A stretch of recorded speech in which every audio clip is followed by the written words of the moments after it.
दोस्तों स्वागत है आपका भोजपुरी कलेक्शन में। इस वीडियो में आपसे बताने वाले भोजपुरी के पावर स्टार पवन सिंह का गाना तुझे ना देखो चैन। इस गाने जो है कब तक रिलीज किया जाएगा और डेट और टाइमिंग क्या है, आज इस वीडियो में आप सभी को बताने वाला हूँ, जो कि मैंने इस भोजपुरी चैनल से आप सभी को कॉल रिकॉर्डिंग आप सभी सुनाने वाला हूँ। तो आप सभी से निवेदन है इस वीडियो को लास्ट तक जरूर बने रहे। तो सबसे पहले हम बात कर लेते हैं पावर स्टार पवन सिंह का गाना तुझे ना देखो तो चैन। इस गाने को जो है रिलीज किया जाएगा आज 29 तारीख को, यानी बताया टिप्स भोजपुरी की ऑफिशियल के यूट्यूब चैनल पे। और इस गाने जो है सबके बीच में लिखे हैं रोशन सिंह विश्वास जी और म्यूजिक दिए हैं प्रियांशु सिंह। और इस गाने जो है गाए हैं अपने भोजपुरी के पावर स्टार पवन सिंह और कल्पना, जो कि बहुत ही दिनों के बाद जोड़ी पावर स्टार पवन सिंह के साथ नजर आने वाला है, जो कि बहुत ही अच्छा गाना जो है होने वाला है। क्योंकि बता रहे भोजपुरी के जो है पावर स्टार पवन सिंह कोई भी भोजपुरी वर्जन में गाते हैं हिंदी का बहुत ही ब्लॉकबस्टर होता है, जैसा कि आप सभी सुने होंगे। तुमसा कोई प्यारा नहीं आप सभी सुने होंगे। चलिए दोस्तों आप बात कर लेते हैं कि भोजपुरी के पावर स्टार पवन सिंह का गाना तुझे ना देखो तो चैन, इस गाने जो है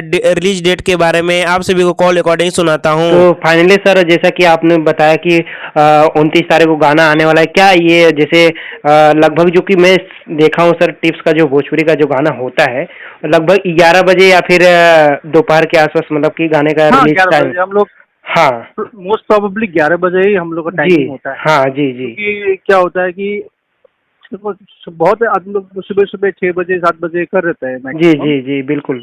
बट हम चाहते हैं कि 11 बजे हो। हम्म। तो लेकिन क्या है कि ये चेंजेस हो सकता है ऊपर नीचे, वो लास्ट मोमेंट में। ठीक है, thank you very much. Thank you.